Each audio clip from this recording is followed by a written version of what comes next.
Hey y'all, happy Cinco de Mayo. Today we're making Instant Pot cheesy chicken enchiladas.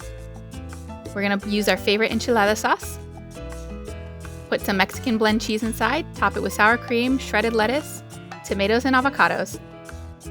First, I'm gonna warm up my Instant Pot with the saute function. That way I can get my caldo going. I'm just using 1 cup of water and 1 teaspoon of caldo de pollo. I like doing it this way because it's 2 birds with 1 stone. I dissolve the caldo de pollo and I'm heating up the Instant Pot so I don't have to wait so long when I put the chicken in.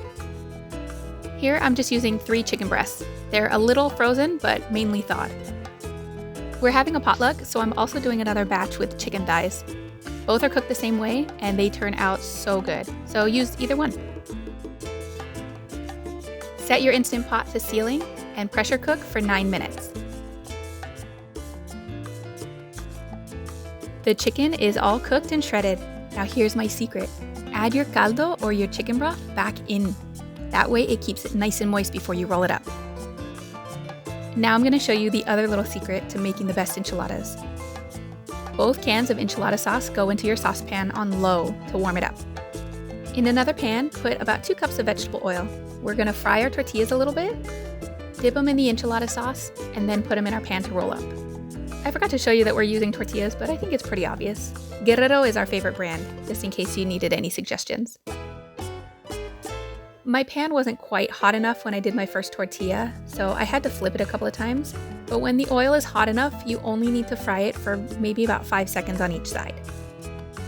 The reason that we fry our tortillas first is so that they don't fall apart. We used to make them a long time ago where we just took the tortilla, dipped it in the enchilada sauce, and tried to roll it up, and it was a hot mess.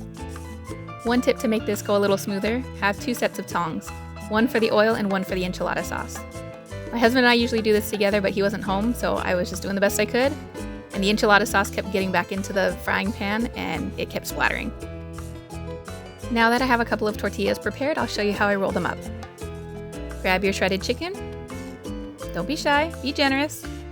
A nice bunch of cheese, and then just roll it right into the side of the pan.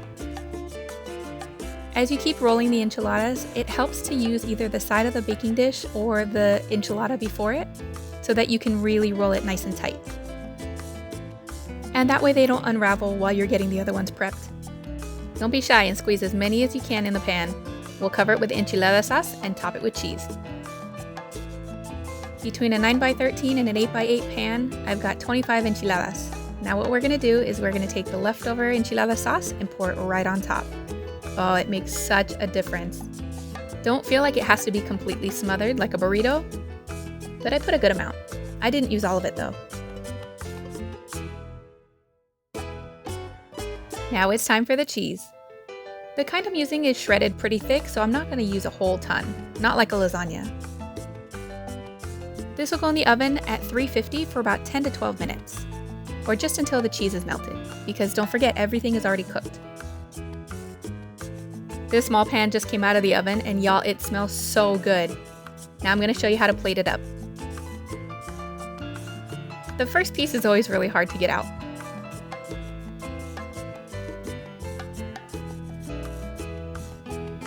Oh, look at all that cheese. Oh my goodness. I wish I could just eat this whole pan. And you just top it with a nice dollop of sour cream. Get yourself some shredded lettuce. I'm just using iceberg here. And top it with some tomatoes. And some avocado if you have any.